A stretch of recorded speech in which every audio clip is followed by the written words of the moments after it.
Welcome, everyone. We're so glad you're here with us. My name is Karen, and it's my pleasure to host today's conversation. What happens when you study consciousness and coaching? Before we get started, I just want you to know that closed captioning is available. You can click CC on your screen if you need that. Okay, so we're coming to you from Maharishi International University. We're a fully accredited nonprofit university. And we've been the home of consciousness-based education. We've been pioneers in this form of education for over 50 years. And consciousness has a lot of different connotations, but the way we use it is that we consider consciousness to be fundamental to not only the learning experience. The more awareness you have, the more consciousness you have, and the more capacity you have to learn.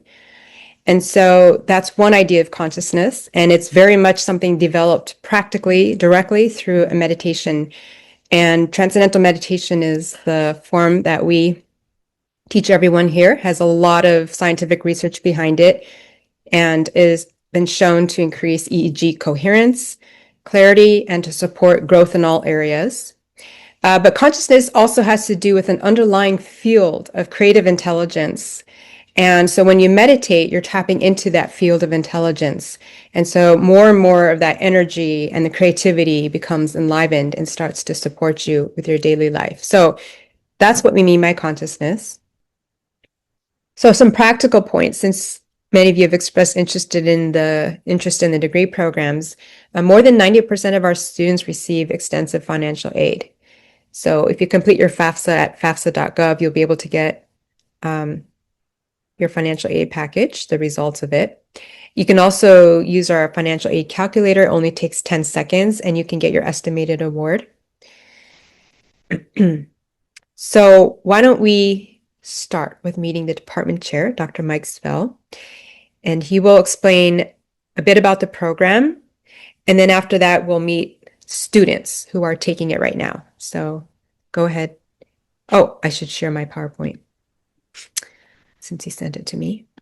So thank you, everyone. I'm so glad to have you with us. We've done webinars in the past, and I think one of the most important things is not what I say, but the opportunity to hear from our students.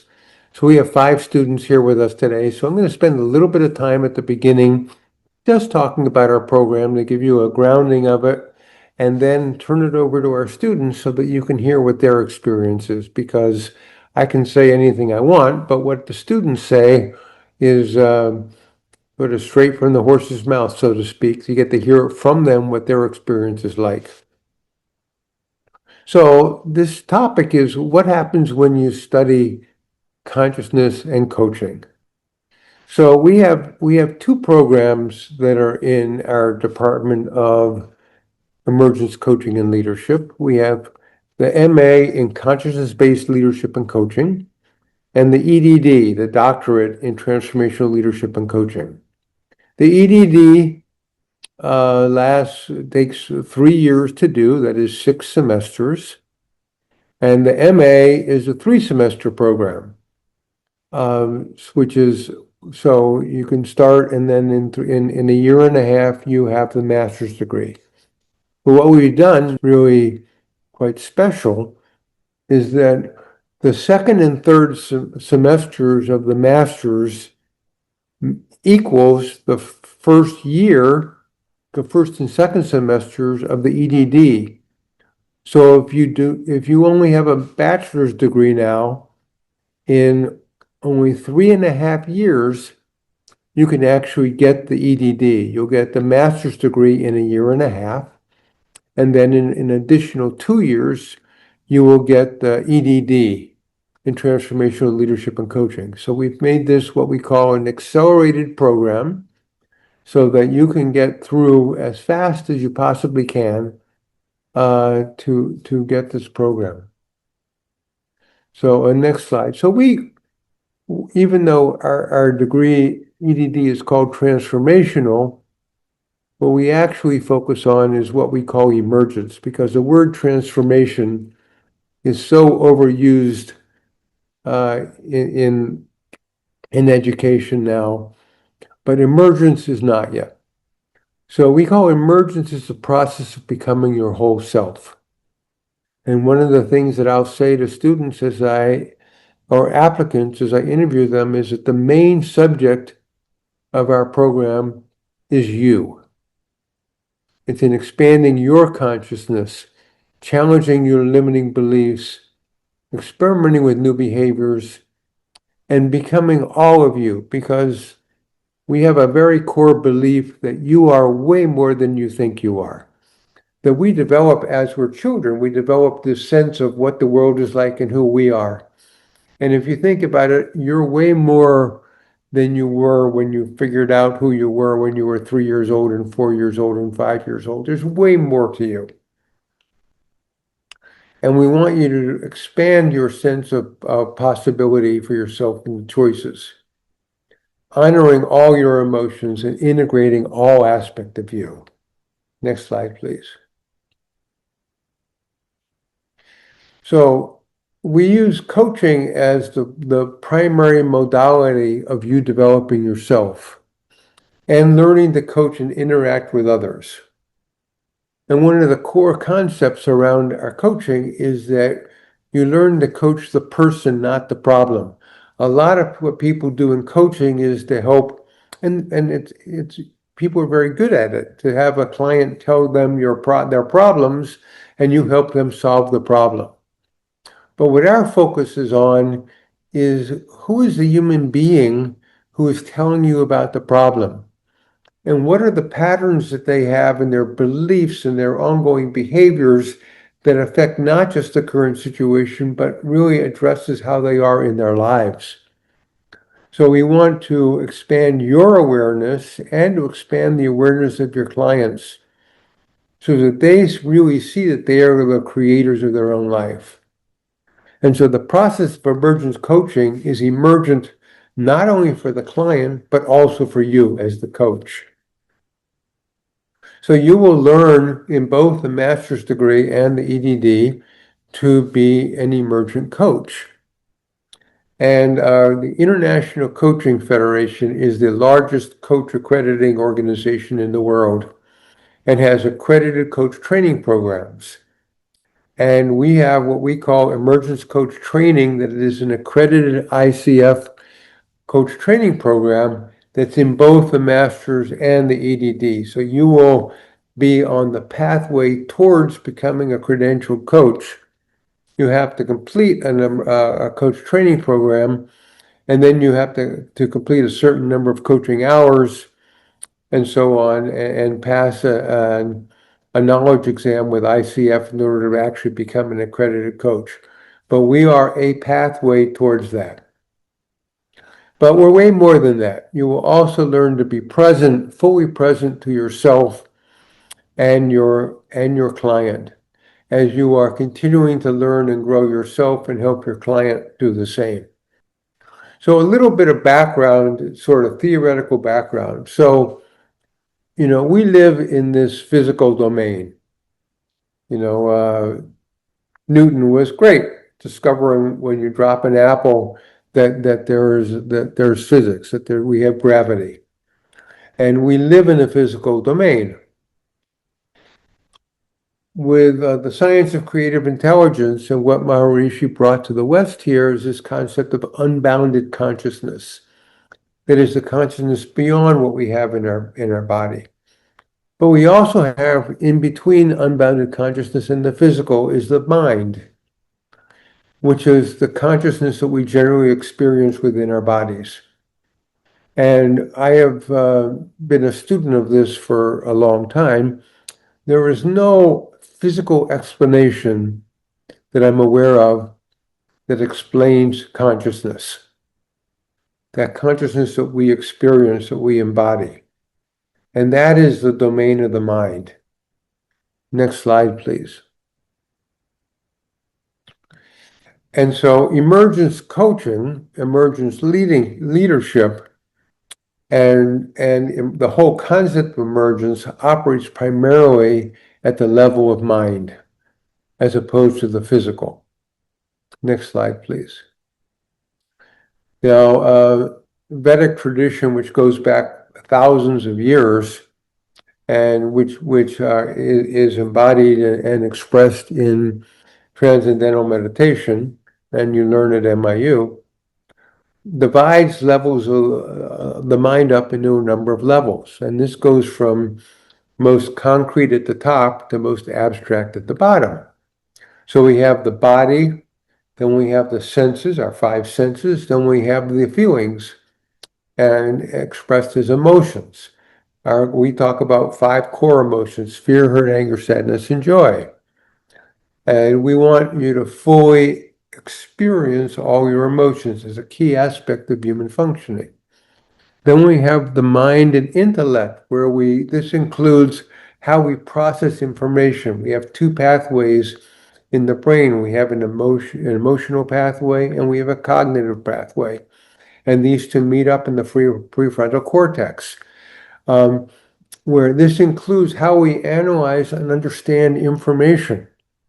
So, we also have mistaken beliefs that affect and we filter information through. So we're after ultimately a clearer and clearer understanding of what reality is. Okay. Then the level even more abstract of that is what we call finest feelings. And these include sort of the core yearnings that we have as human beings that are common to all human beings. The desire to love, to be loved, to make a difference, to be a part of something larger. These are the finest feelings that come not from our emotions, but from our sense of selves. Then at its highest level is ego integration. That's putting together all aspects of yourself. One example of this is that, Carl Jung talked about shadow selves, the parts of ourselves that we deny. So if we were brought up to think, my job is to make everybody feel accepted and belong, and we're not just this nice person. We have all aspects of ourselves, and a full integration, accepting every part of ourselves, both the parts that we recognize and the parts that we tend to want to deny. And emergence coaching involves all of these levels and the sense of emergence. And what our programs are about you fully integrating every aspect in yourself. So both of our masters, the master's degree and the EDD in leadership and coaching, bring in the science of creative intelligence, which is that underlying sense of our being and the unified field and all kinds of aspects into what goes into this sense of who we are. Transcendental meditation, as Karen mentioned. You'll be learning underlying theories of emergence from Freud and Adler and Carl Jung and Maslow and Carl Rogers and so on. You will be coached. So you're going to have coaching throughout the entire program every other week. You'll get trained in emergence coaching. You'll have a weekly, what we call an EQ lab, emotional intelligence laboratory, where you'll be learning, taking on, doing different behaviors. And for example, the first 2 months, you'll be getting in touch with what your emotions are in your body. Then you'll be having an assignment of asking for things, an assignment of getting things, an opportunity to learn to speak your truth more. And then in addition to all this, for the EDD, you'll have a dissertation project where you'll be interacting with others and making an intervention in your world to make some aspect of your world better. Next slide, please. And if someone has taken the Science of Creative Intelligence, will they be retaking it? Brad wants to know. Say that again, please. Oh, Brad wanted to know if you've already taken Science of Creative Intelligence, presumably as a student prior, would you have to retake that course? You may not need to retake it. It really depends. We're after you continuing to learn and grow. There are different. It's called SCI, at MIU, Science of Creative Intelligence, and there are different, if you've taken the full, well, what we found is that people generally get more when they do it again, but it's something that we can certainly talk about for you. Great. Okay. So sort of the part of the beauty of this is that this program, since it's primarily about consciousness and emergence, it will affect every area of your life. You will become a better leader because you're more aware of what's going on in you and going on in your audience, in the people you serve. As a coach, by expanding your consciousness, you will becoming more aware of what's going on in your client as you become more aware of what's going on in you. So it will make a difference everywhere. I am in what I consider an incredibly fortunate position because I get an email or a text or something just about every other week with one of our students expressing gratitude over the difference that this has made in their lives. Now, for me to say that isn't very meaningful, but we can go now to our next slide, please, which is it's hearing what our students have to say. And they've not been, just so you know, they've not been coached. This has not been rehearsed. I have no idea what they're going to say. And we just get to hear from them how they've experienced the program. Fortunately, we have 5 students here. 2 of them are in the first year of the master's degree. 2 of them are in the first year of the EDD, and 1 is in the second year of her EDD, actually starting to work on her dissertation project. So you get to hear it directly from them, what their experience has been like. All right. Well, you set it up Yeah, you set it up perfectly, Dr. Mike. I thought that was very clear integration of, consciousness and coaching, but also exactly what emergence coaching comprises, how you will prepare students to become coaches. It was very clear. So let's hear from our students. And so whoever leans towards the camera, I'm going to call on you first, but I'd really like to start with understanding more about what you were maybe expecting from the program and then how it's carried you along thus far. And maybe some interesting, like practical skills that you've learned so far. So, Cindy, were you smiling for me? Would you like to start? Tell I us a little wasn't bit about who you are. smiling for you, though. I'm smiling because I'm so happy and I am so grateful to be part of this program. And I'm happy to go first as well. So, when I interviewed with Dr. Michael about joining this program, when he described it for me, it was like that he created it for me personally. It hit every mark, not that I really had marks, though it did. It hit every part in my life that mattered to me and what I was really interested in. And a lot of that is anchored in consciousness. And it's also about serving humanity and creating a better world for everybody. And that starts with me. So I'm all about being the best version of myself. And as I do that, I know that I'm that reflection for others. And I think I'm in my first year, by the way, of this EDD program. And I do have my master's from MIU in conscious leadership and conflict resolution. And that's how I heard about the EDD program in coaching. And at first I was like, oh, wow, that sounds so interesting. And so I stayed open. It was not my intention at all to get my doctorate degree. I didn't even think it was possible. And then I just stayed open and I kept listening and listening and listening and following where I was guided. And this program was like flashing lights, green flashing lights, I might add. And it has helped me in practical ways to really be a better person, to be able to be more present, to be more aware of myself, my emotions, where I'm coming from. And so if something happens in the world, or if I'm engaging in a conversation with somebody and I might feel triggered or charged by something, rather than me reacting to that situation, I'm able to have a pause and notice what's going on within me. Also, having compassion and holding space for whatever it is that they're going, is going on with them. So I don't take it personally. And if I did, I would know that was just information for me to dig in a little deeper to what I've got going on with me and to transmute that. So, this is called emergence coaching. And it is about me emerging to be the best person I can be.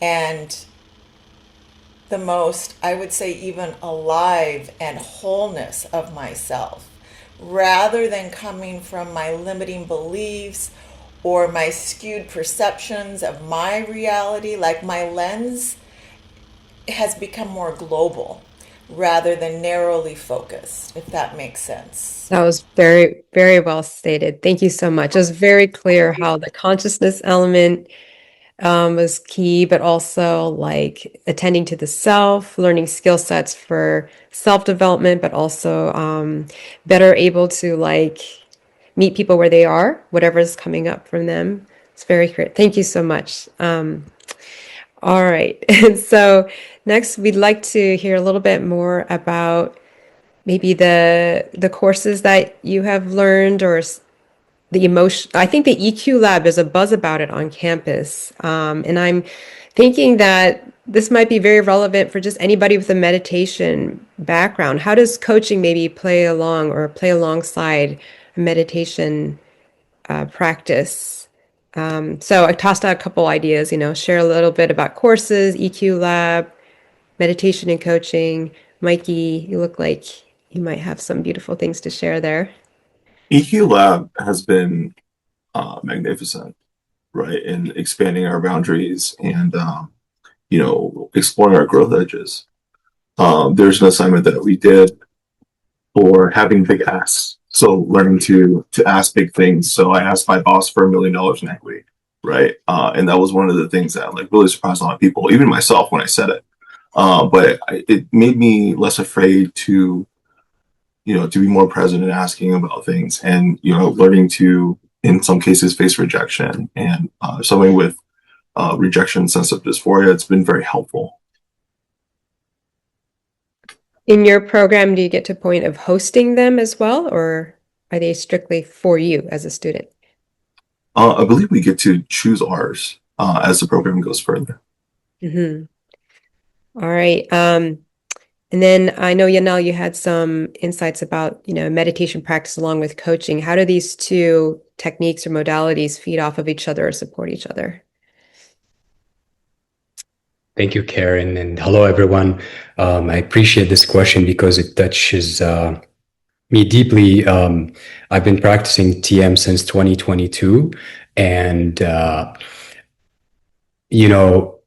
one of the most valuable things about TM is that it teaches me to detach from thoughts and to be okay with having thoughts and without needing to interact with them or resist them or try to cling onto them. Just let them pass as clouds in the sky of my consciousness.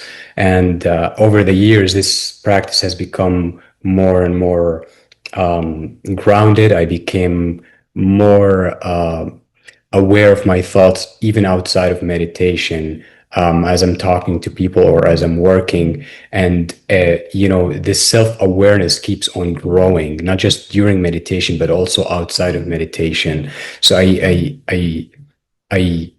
give credit to TM. Oh my gosh, it did a lot of meaningful things for me in my life as well. But relating that to coaching, when I'm talking to a client and I'm having also like some sort of like a breakthrough moment that I'm witnessing in the client, and I'm maybe getting emotional or I'm feeling my emotions are rising, whether the client is sharing a relationship issue or a conflict they're having at work, and I feel like my emotions are arising because I can relate to this person about what they're sharing with me. There's this awareness in the background where it says like, okay, you don't have to react. You just be with your emotions, be with the client's emotions, and try to be present with them. Try to be with it. And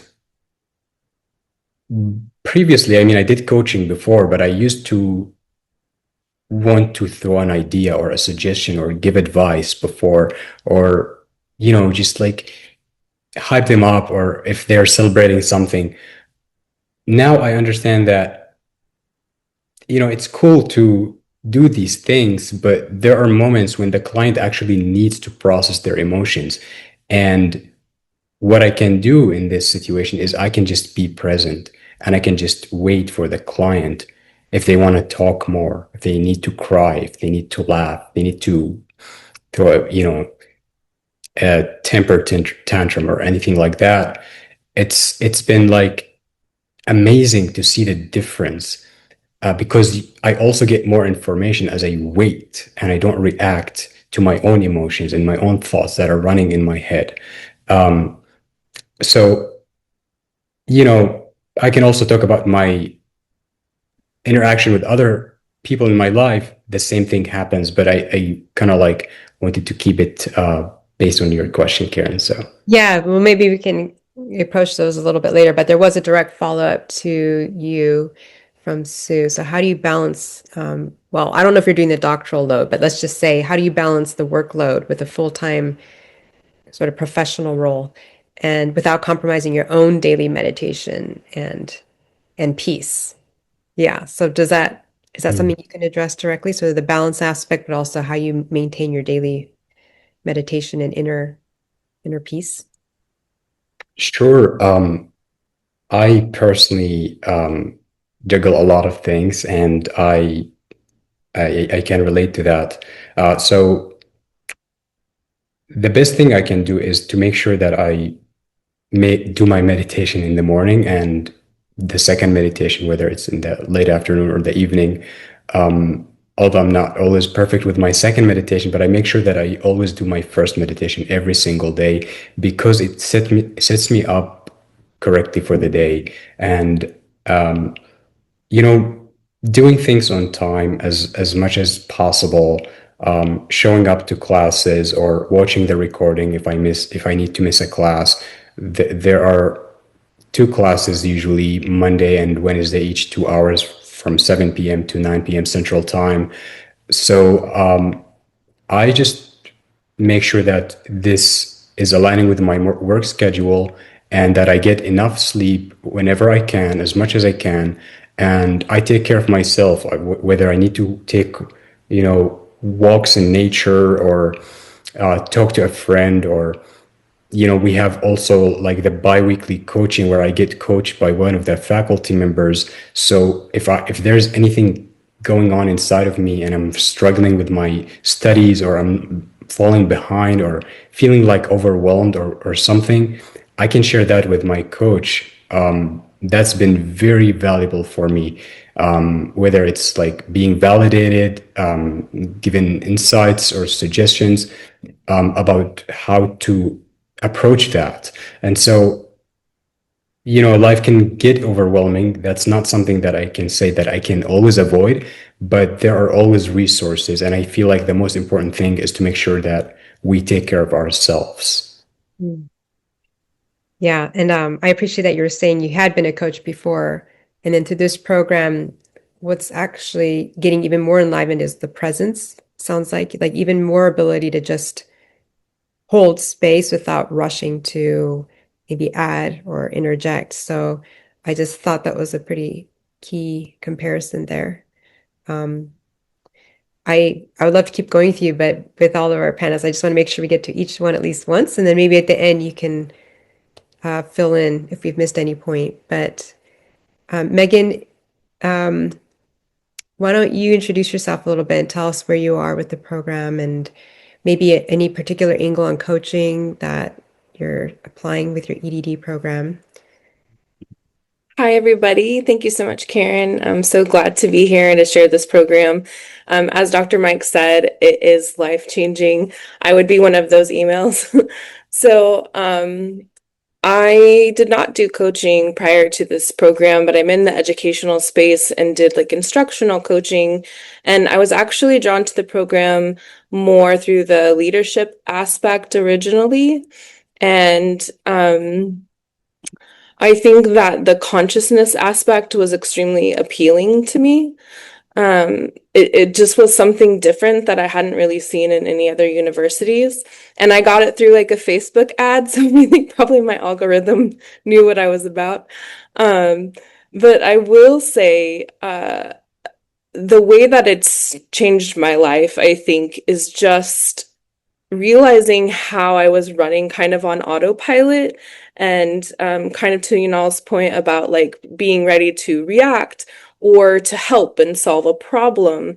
And this actually gave me space to just be with my own experience instead of trying to fix and control things, which then has allowed me to be with the experience of others in the coaching practice, which has ended up being just incredibly powerful to see in myself and in others as I start the coaching side of things. I think that the most transformation that has come from me and what I see coming in others is just being fully seen and not managed. Uh, I think in our will to help people, we're often trying to like fix and control. And I think that people just want to be seen most of the time. Um, and so that has been like a really powerful element to this journey for me. So yeah, keep going with that idea. That's very, very interesting to me. And so what would be sort of the measures of progress? Or maybe that's not even the right lens anymore, but um, Well, I can speak for myself. I think around like relationships, my emotions, I have a big sense of responsibility for others and being able to witness myself without judgment and still holding space and offering compassion for myself in ways that I wasn't. I maybe could offer that for others, but being able to do that for myself has been really life-changing for me. I think that that creates like a deeper sense of internal stability. And that stability, I just love so much what you all said because it's so true. Like when you're not reactive, but you are aware of what's happening within yourself, it just changes the way that you interact in any context, in any relationship. It has helped me with clearer boundaries, but also more authentic connections. And I'm seeing those same transformations in other people as I'm starting to actually practice coaching myself. yeah, and I also love that you touched on that coaching is not about fixing somebody else's problems, but allowing them to process. And I know a couple of people here really responded that to that point as well. Um, let me look at the chat for a second. So people are just saying thank you for sharing all that. For Megan, how are you preparing to translate your academic findings into one step at a time solutions for the clients you need to serve? So that comes from Sue. So one of the most powerful things about this program, I think, is to hold the client in unconditional positive regard and believe that they have everything that they need within themselves to solve their problem. I don't have to solve their problem. I don't have to know what their next step is. I need to be curious and I need to be present. I need to help them uncover what is already the most aligned decision for them to move forward. And facilitating that process is what I think makes really powerful coaching in this context. Beautifully, beautifully said. Okay. Well, there's a question for Dr. Mike. Oh, Mikey, not Dr. Mike. Mikey, are you finding that you use what you learn in the coaching program in your job? I guess you had touched on.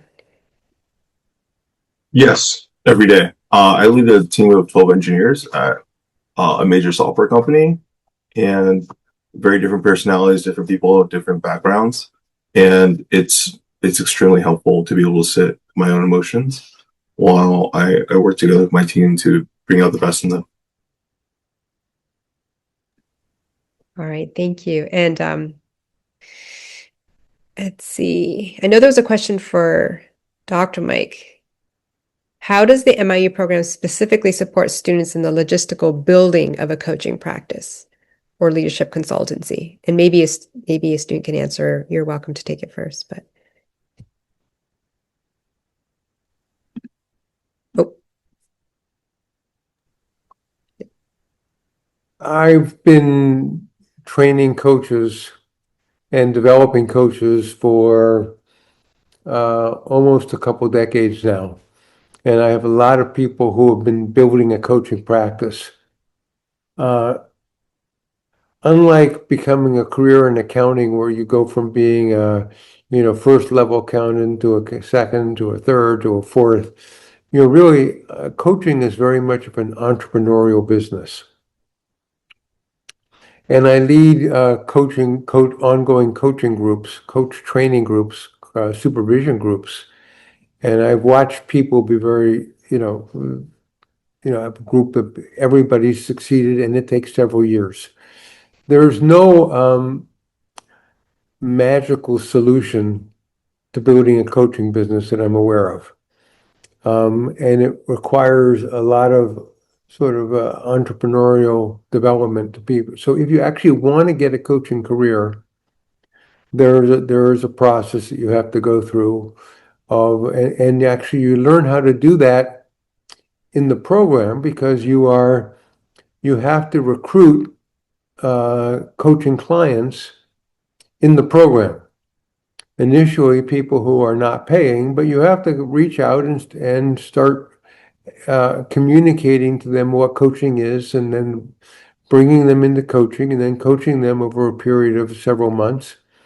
So you're learning the skills to be a coach. You're learning the skills to recruit. And when you bring that in relationship with the science of creative intelligence, so you will learn a lot about how to do it. And I will say that it's not a cookbook. You are bringing your own individual, not just coaching, but your networks, and develop your own niche based on who you are. And actually, I think, TJ, since you're further along than other people here, I'd be interested to hear how you're thinking about developing your own practice over time. Yeah, well, thanks everybody. It's been lovely to hear what everyone has had to say, and I feel like I have a little bit to touch on everything. As far as the coaching element, there's so many things I've learned. I've recently completed my 100 hours of coaching, and thank you. And also, I think that means that I've completed the course as well. I think in April, end of March, I completed the course, which means I will take the knowledge exam soon. And I think some of the entrepreneurial spirit of being a coach is like, I'm so interested. I'm right now, I'll talk a little bit about myself and then loop back around. I am currently an American Academy in Rome Fellow in Rome. I'm here with scholars and artists. I'm a visual artist. I'm also a professor at the University of Iowa, which is how I know about Maharishi International University. And in a couple of months, there will be an International Coaching Federation conference in Paris. So I want to learn more about and be in community with other coaches and learn how they figured out their niche. So along with being in our program, I'm just one of those people who is very, like, I want to go see and touch everything and go be out in the world. Some of the other things that I wanted to talk about that people mentioned. So being with oneself in coaching and learning that practice, I think, has been one of the most important elements for me in all other aspects of my life. In one big way, I now have a podcast called The Emergence Room, and I'm here facilitating it at the academy talking to other artists and scholars, but my real desire is to pull them a little bit out of that intellectual scholar brain and really try to get to the three-dimensional person. And like people tell me I have a superpower to make people cry, or I have a superpower to get people to share things that they normally wouldn't share because of how I'm learning to hold space. And one ways that happened, I have a colleague, he's 80 plus years old, and said, you know, this time here in Rome as a scholar, this might be his last real trip. He's becoming less mobile. In a previous version of me, that reality, I don't think I could hold that for him and with him live and in time, saying, you know, he might not be able to do anything anymore because of his mobility and his age. And I learned that I was able to hold that with him as a truth. And like that is so far from how I've been wired in the past, to not be able to handle that because I'm fearful of my own fragility. And so, you know, and it's also a lot of that holding space with other people. You learn a lot about what it is that you still need to do your unfinished business with. And Dr. Mike so famously has done two things. One, there was a client I did not want to take. And Dr. Mike, we talked about it. And I was like, she's an archetype of something that I'm just pushing up against. I'm triggered by her. I just don't think I can do it. And you said, she might be your greatest teacher. I was so mad at Dr. Mike, but I did it. And we finished our sessions. We might have done 12 sessions, and we both grew profoundly in that experience. So yeah, this whole experience has changed my life. Every meeting that I go into, I start meetings, like work meetings, creative meetings with people going, you know, what I would like to get out of this session today is, and that's a lot about how we start our coaching session. So these are the goals I have for our meeting today. Okay, we have 30 minutes left. How close are we getting to achieving our goal with this meeting today?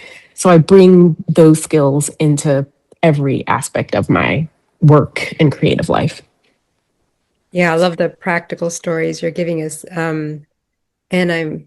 It's particularly astounding, like to be able to meet someone when you were maybe not feeling so comfortable to accept that as a client. But I'm also wondering if what do people need to know maybe before they get a coaching session? How do you know when you're right for a coaching session? Is there a right or wrong time? What kind of mindset should one have?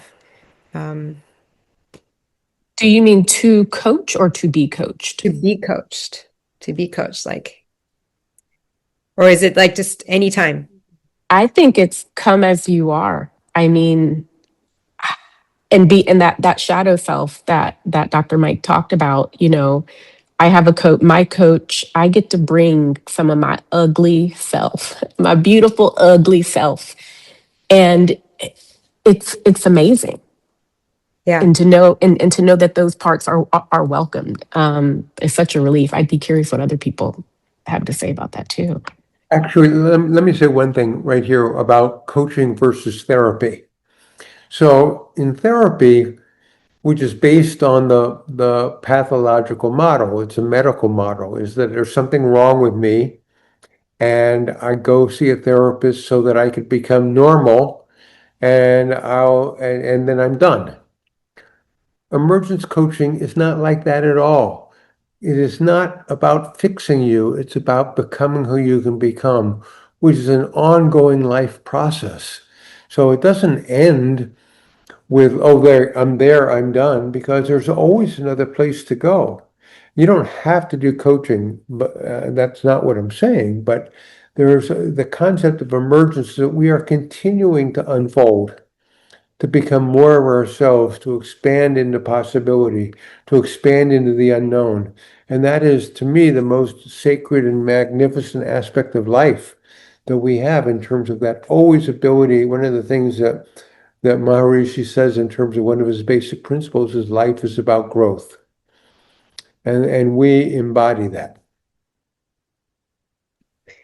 Um, that was really, really beautiful. And I'm just noticing that people got even more engaged in the chat. So especially TJ, feel free to check some of those direct responses to what you have to share. But Dr. Mike, that was really beautiful, and people are thanking you for just differentiating between therapy and coaching. Yeah, so Yanel is saying emergence coaching is about learning about and exploring your own self so you can better help others. I love that. Well, there's some practical points in the Q&A. I mean, we are drawing to close, but we're happy to keep our Zoom room open a little bit longer. And there's a practical one about time commitment. People want to know what your online coursework is like. How does your schedule flow? And TJ, do you want to take that a little bit? Give us an idea of the time commitment, how your life gets affected. Well, I would say initially I was poised and I thought all the time would be there, and it does, but there's a lot of work and it's as much as you want to put into it, and some of it isn't sitting at the computer work. It's inner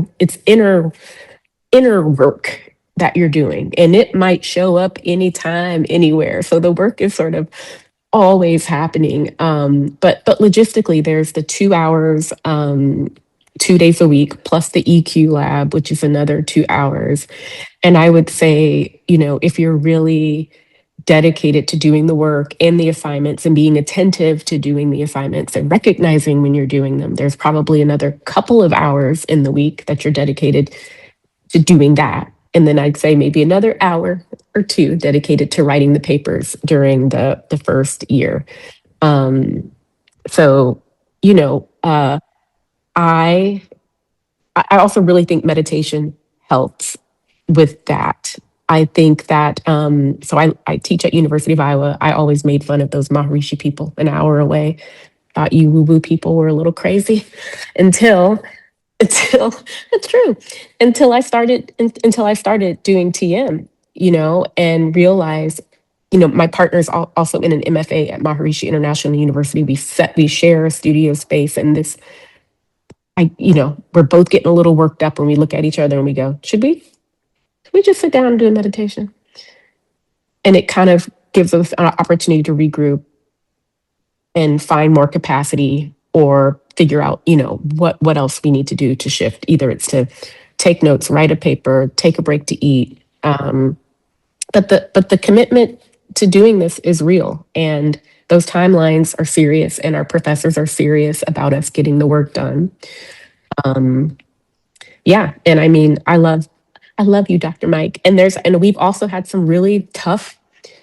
We've had some tough sessions, where Dr. Mike was giving it to me, how he observed me, and that was really tough to hear. And but it's I know that it's super important to have those reality checks, and it's wonderful. Oh, let me say one thing, that our goal, one of the things that we hold is that one of the greatest gifts you can give anybody is to have them be accurately seen in the here and now with positive regard, consistently and unconditionally.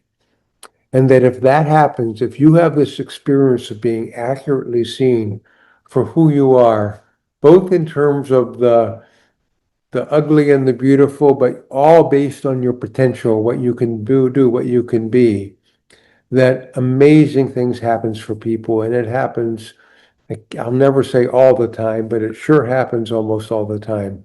That sense of being seen is so incredibly important. And it's so rare for people to have that experience in the world.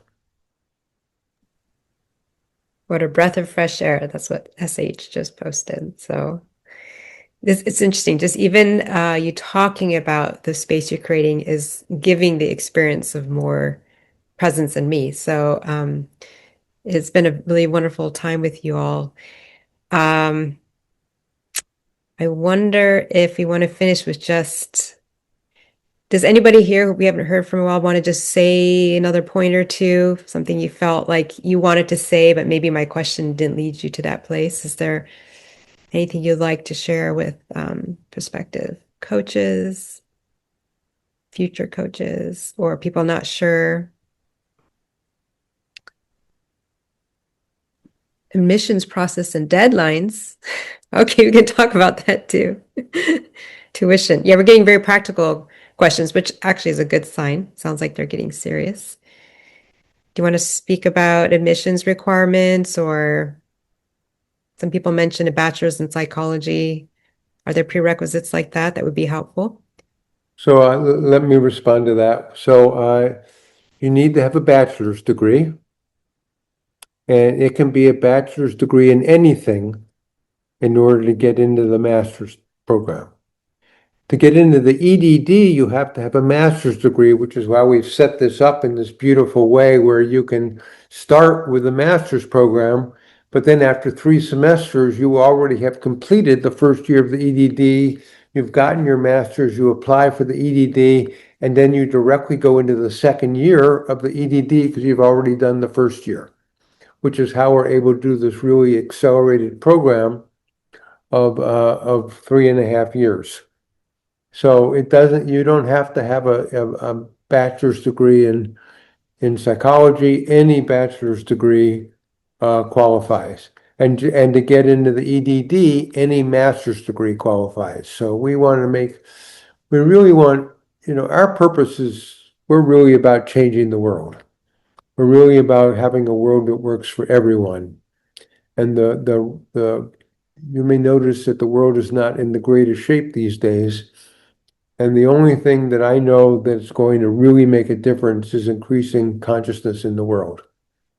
And TM does that, and our program does that, and the combination does it magnificently. So, those are the requirements. The tuition is $9,800 per semester. So you can multiply it out to see what that cost is. And as Karen said, there is federal financial aid available that pretty much covers the tuition. Because you can get $10,000, so you can get $20,000, $20,500 a year is what the federal government now allows for federal student loans, which slightly more than covers the cost of tuition. The time it takes, so for coaching, we actually have you coaching very early on.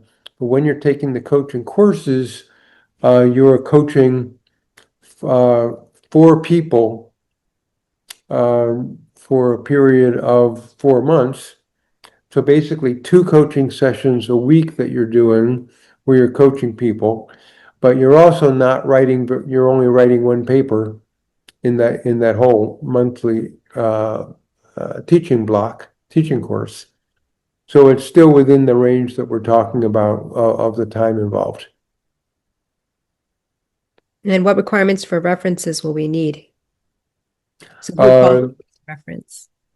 Yeah, it requires, I think, 2 references. You also, it doesn't have to be faculty to do it. It could be, but clearly people want to know,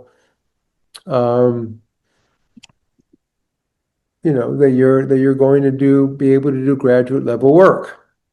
You do an essay, and that essay is about why you're doing the program and what you're going to get out of the program and how you're going to use it to contribute.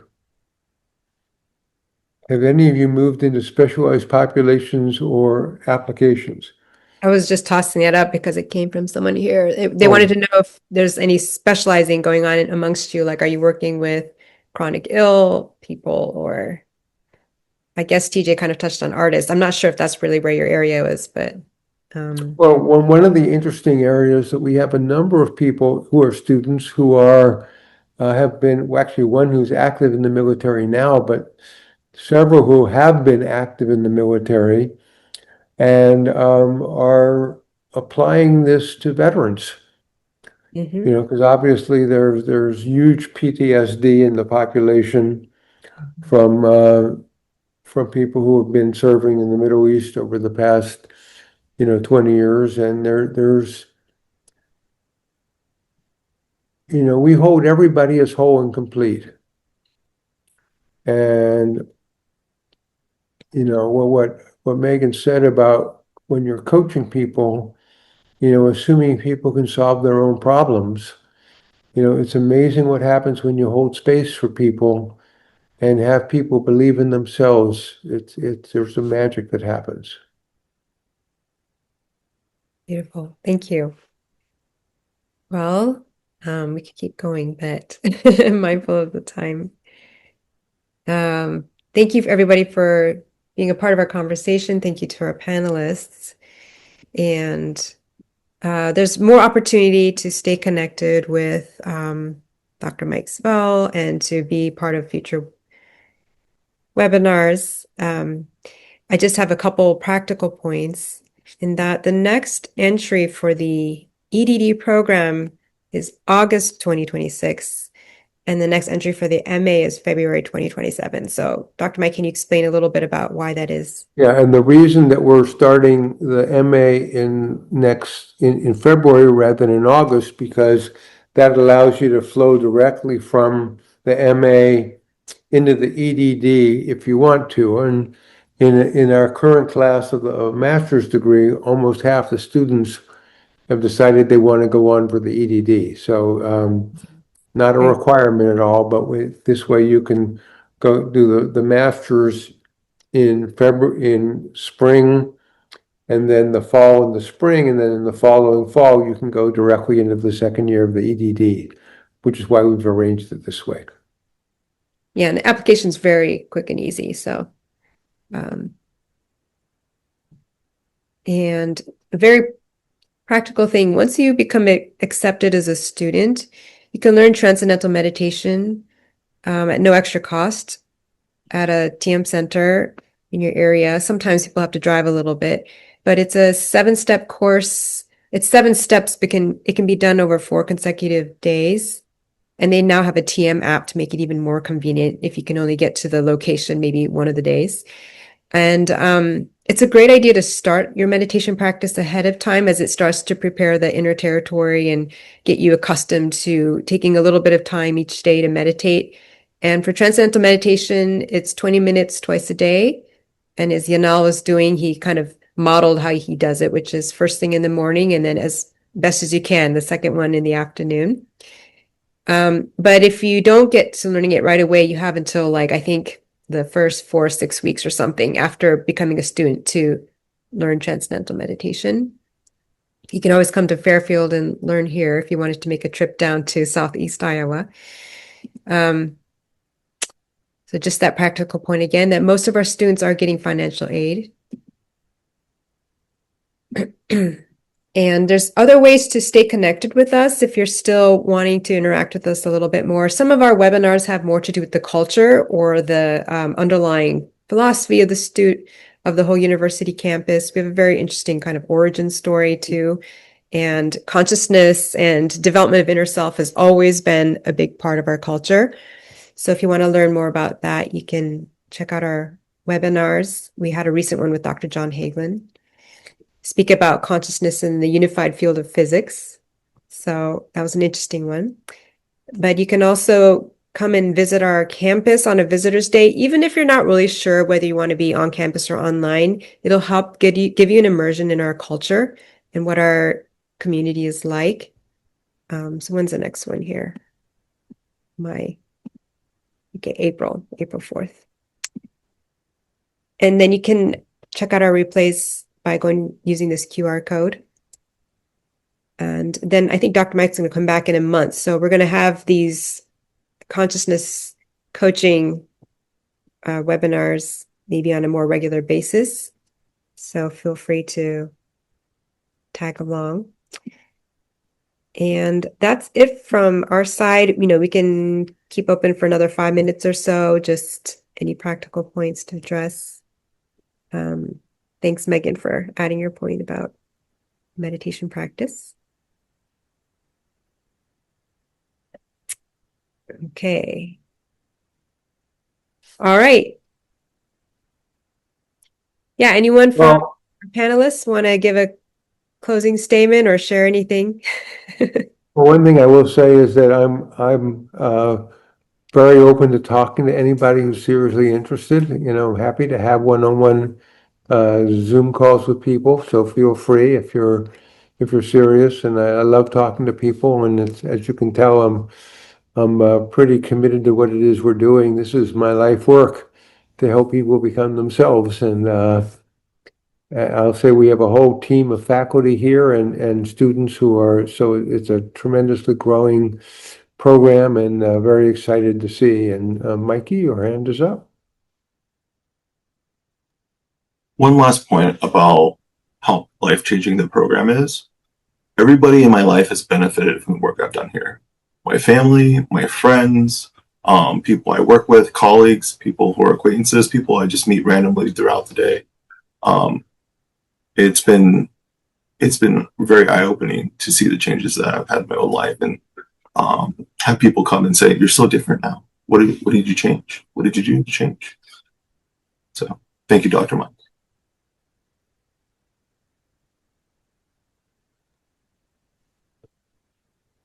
And thank you very much to the student speakers here for sharing yourselves. And